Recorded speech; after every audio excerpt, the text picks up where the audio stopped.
Romans would become the most influential script in the history of Christian thought. His purpose for writing it was to announce his intention of visiting the city to gather funds for a mission westwards, perhaps to Spain. But before he could go, he had an errand to run, back to Jerusalem. We know that Paul made at least 2 trips to Corinth. And when he was leaving for the final time, he was taking with him quite a large sum of money as a donation for the church back at Jerusalem. It would appear that his plan was to set sail from a nearby port, here at Kencre. But at the very last minute, he and his companions discovered a plot against Paul's life, so he decided to walk clockwise around the Aegean.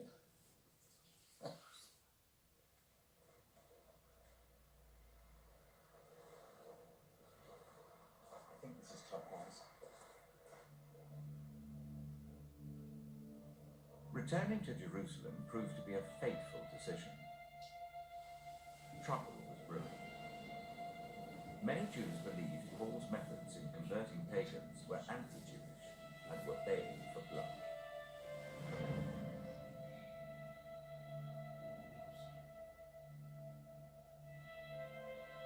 A showdown was coming at the Jewish temple, the most sacred site in Judaism. Archaeologist Ronnie Wright has directed the excavations on the temple steps where Paul, and indeed Jesus, would once have walked. We are outside the Temple Mount. We just climbed the main staircase leading to one of 2 gates, the Hulda gates.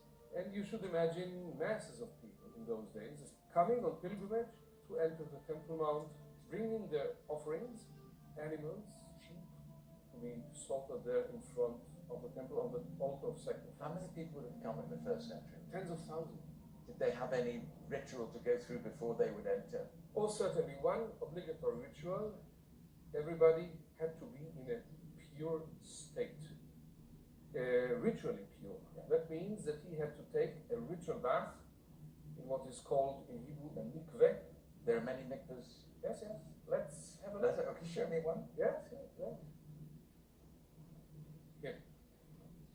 Use the steps into the mikveh. You have to imagine that it was full with water. Right up to about here? Up to about here. A total immersion of the human body for one moment, just into the water and outside from the water, makes you pure. And it was so important. Well, this was a prerequisite entering the Temple Mount. You don't go to the temple as a tourist, just to have a look and enjoy it. No. You go for the rituals and prayers and to see the house of God. And now we are pure. We can go to the temple again. When Paul returned to Jerusalem, it would have been natural for him to visit the temple. The strict purity rules meant that any non-Jewish or Gentile companions he had with him were not allowed beyond a certain point. Paul knew these rules, but he was accused of breaking them. Either he purposely picked a fight, or his enemies had framed him. We're told that within moments a riot broke out. Paul's life was in grave danger. Could he really have provoked such a violent response? The temple, Paul knew, was destroyed by the Romans in AD 70, around 10 years after his visit.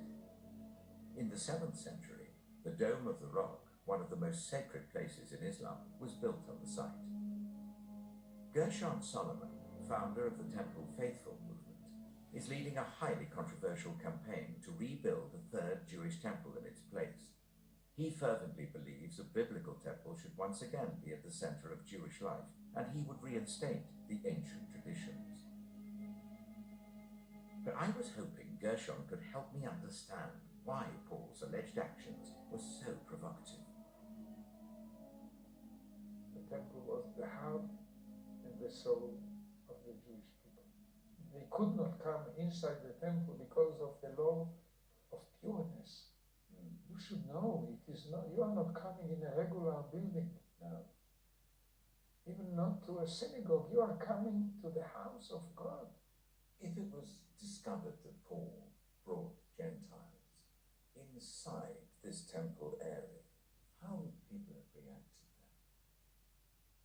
First of all, it would be considered as a terrible provocation. Yeah. And he knew the law of the temple. And he would know. Yeah. Yeah. On the wall was written in Greek that a stranger that will cross this wall will die. Would die. Will die. Yeah. So if Paul or any other one will bring Gentiles inside the temple, it could be a terrible thing, and the reaction will be also terribly. Which is why there was a riot. Yeah.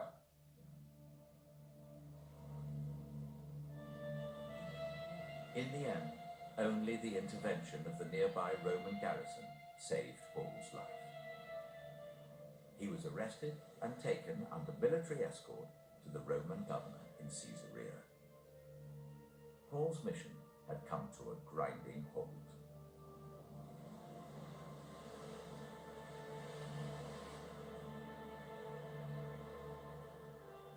Caesarea was the capital of the Roman province of Judea, purpose-built around a magnificent new harbour.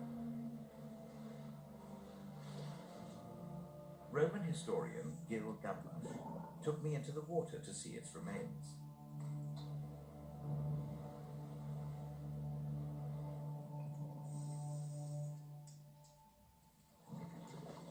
So, the big pillars there, Yes, they are. they're huge. We could actually touch them. It comes all the way up to the stairs. Yes. The columns themselves couldn't be earlier than Herodian, right? So we're talking about late 1st century BCE. Nearly 2,000 years. That's right, even more than that. 2,000 years. Paul spent 2 years under arrest in Caesarea. Back on dry land, Gil showed me where it's thought he may have spent much of that time. Caesarea would be very much like the mirror of Rome. The governor of this province would be sitting here in this most central city in Judea, probably making use of Herod's palace, where we stand right now, as his praetorium, his government seat, Yeah. if you will. So where we're standing now, the Praetorium, did you say? The Praetorium. Would Paul have been imprisoned or put under house arrest here where we are now? It's very hard to tell, but there is a likelihood that, yes, this is the seat of the governor. But we have to imagine some sort of being held under the custody of the governor, not because he's guilty of something, but because there are charges standing open against him, and also, perhaps even more so, because he's a destabilizing element in the province. Yes. I think that would have been a strong enough motivation for the governor to keep him close by.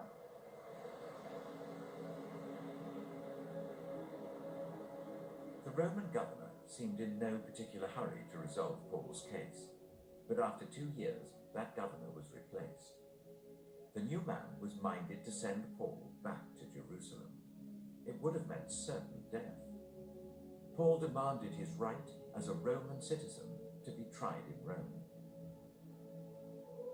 As he languished in prison, Paul seems to have begun reflecting. Ever since his conversion, he had been preaching that the end of days was coming soon. Our salvation is nearer now than we first believed. The day of the Lord will come like a thief in the night. The trumpet will sound, the dead will be raised imperishable, and we will be changed. But the years had passed, and the world had not ended. Paul began to suspect that he himself might die before Jesus returned. From prison he wrote, "I desire to depart and be with Christ, which is better by far."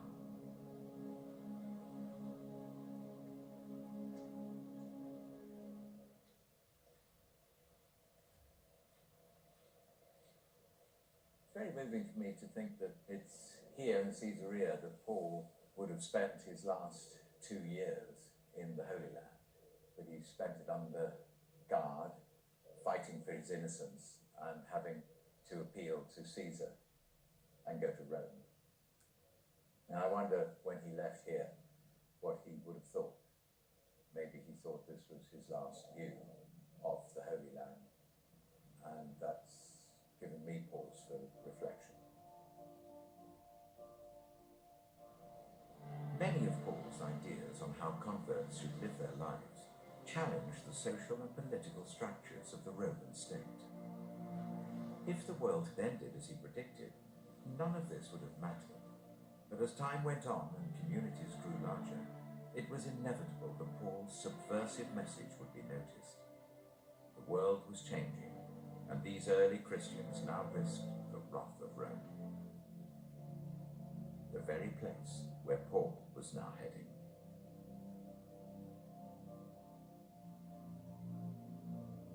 The Bible's book of Acts tells how Paul was taken by ship to Rome. But on the way a storm blew up, and after 2 weeks of being tossed around at sea, he was shipwrecked on Malta. The ship's company was forced to overwinter on the island before continuing to Rome.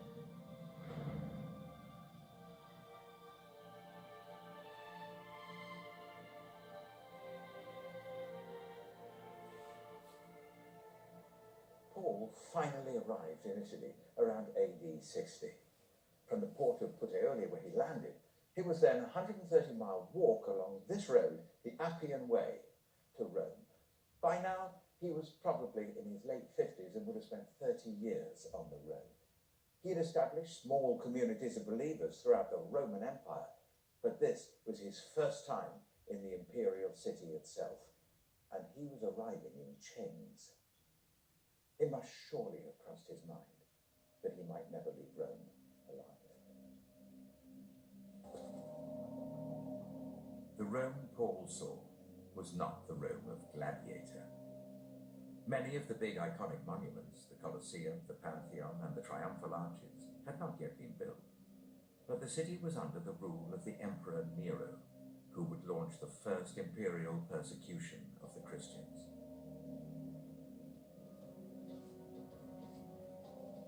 Back on the Appian Way, I met archaeologist Valerie Higgins. Very, very nice to meet you. Paul coming to Rome, he would have come into a pagan society. How did the pagans regard Christians? Christians were quite threatening because, of course, the pagan religion was not a religion in the sense that we know religion, in that it was not divorced from the state. And indeed, the state was intimately involved in the religion. I see. So you're really talking, if you're saying that he denies the pagan gods, it's really treason, because it's really denying the emperor and his power. It may seem to us that Christians wouldn't be that threatening. You know, Right. what is it in the message that's so threatening?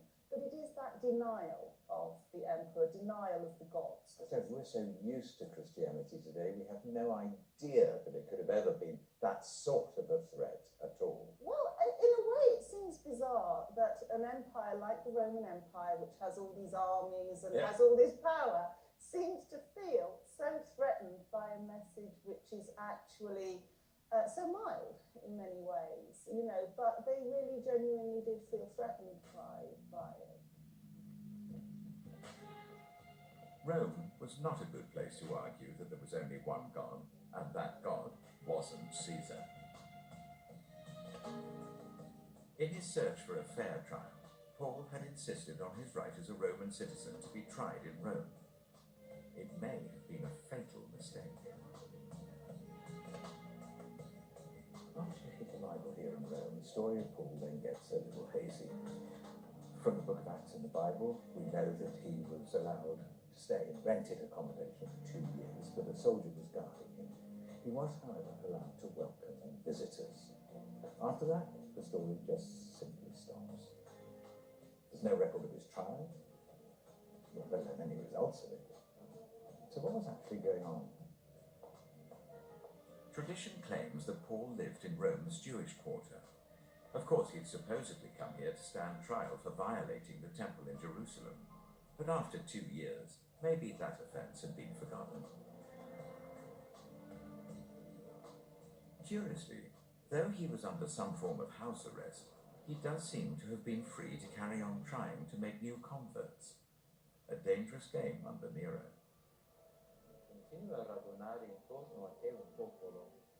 The church tradition is that Paul paid the ultimate price and was martyred for his faith. Father Scott Broder, an expert in Paul's writings, explained what he thinks may have happened. He is announcing that Jesus is Lord. And we know in the Roman Empire, there's only one Lord, and he is Caesar. So if someone starts saying, this Jesus, this Jew from Galilee, we believe he is the Son of God, and he continues to reign, he has power. Are you implying that his power is conflicting with that of Caesar? Yes. No, that's political. That's a very political indeed. And he's brought before the authorities for this political charge. He's not going to back down. He's not going to suddenly change his tune and say, this isn't what I believe. Of course it is. And ultimately, that's what gets him killed. How was he executed? He was beheaded. So, compared to crucifixion, a far more merciful way to put someone to death, a quicker way. Horrific in itself, of course, but again, compared to crucifixion, far less painful. There's something that slightly puzzles me. It's such a major event in Christianity. Why isn't it mentioned? We have to remember that the Acts of the Apostles are written by St. Luke. And St. Luke has other concerns. It's not a biography. So Luke is concerned with showing that the gospel has reached Rome and it continues to be preached. So, in a sense, what you're saying is he deliberately didn't write it, because if you write the death of Paul, people could be reading that's the death of the gospel. Precisely. That's the point.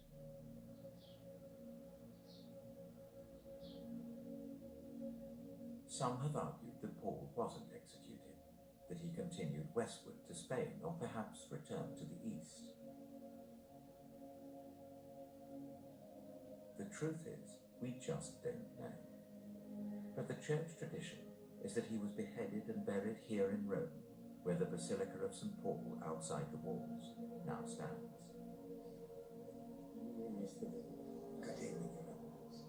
Cardinal Francesco Monterisi led me to what he believes is the final resting place of Paul. The tomb is behind this door. And inside the sarcophagus is St. Paul.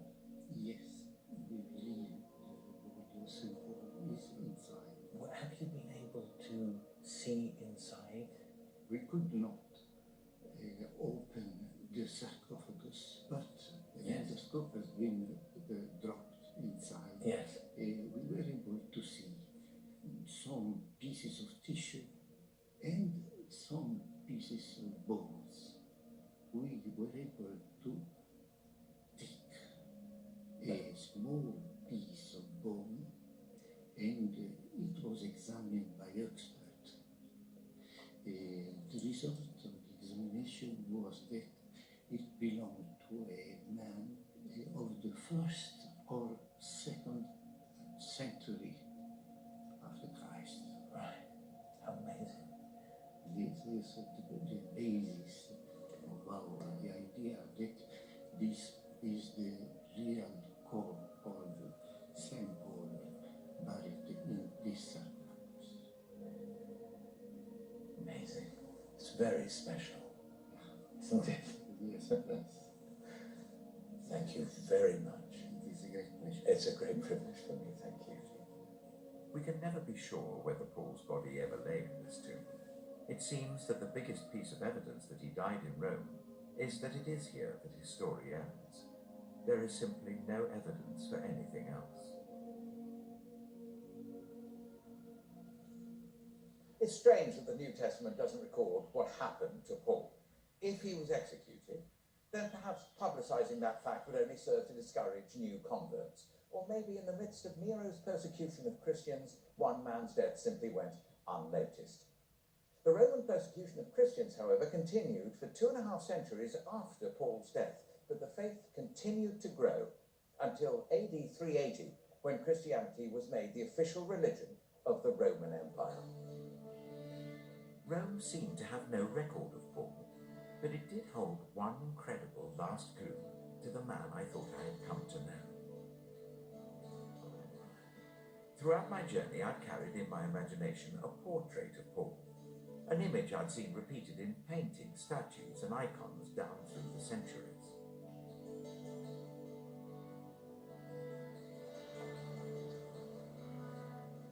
And then, in a suburb of Rome, in a catacomb deep beneath a modern office block, my guide Dario took me to meet archaeologist Fabrizio Visconti. He'd made an astounding discovery. Oh, goodness. Professor Visconti, buongiorno. Buongiorno. Devi scegliere il nostro conduttore, professor Buongiorno. Visconti. Professor Visconti. Ok, andiamo. Oh, Grazie. thank you. These catacombs were originally pagan, but began to be used by Rome's Christians in the 4th century AD.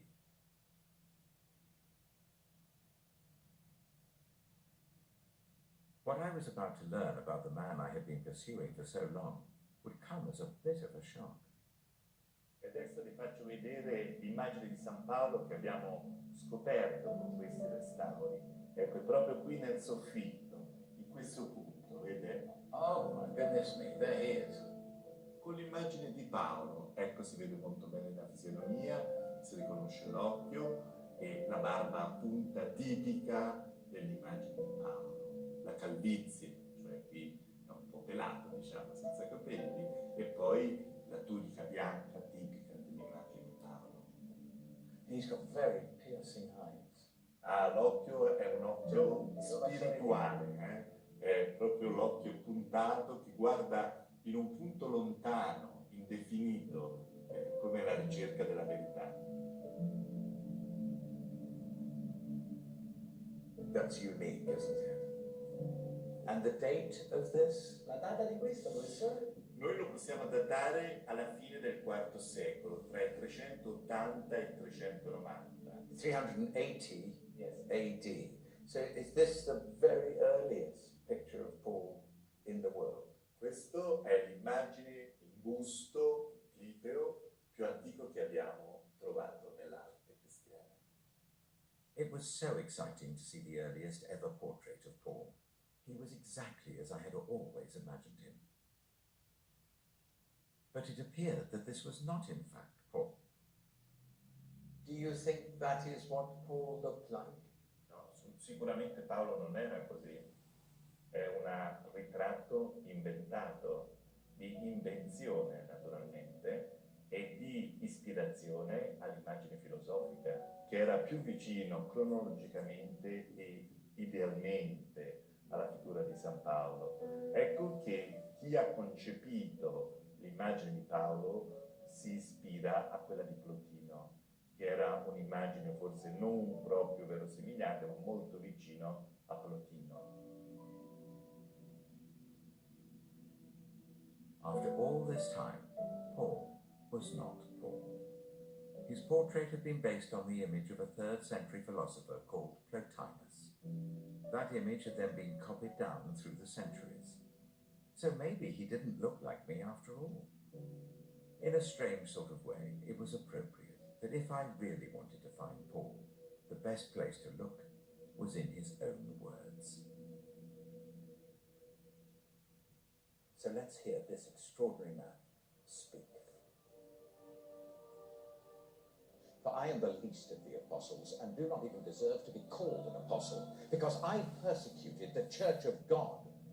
But by the grace of God I am what I am, and his grace to me was not without effect.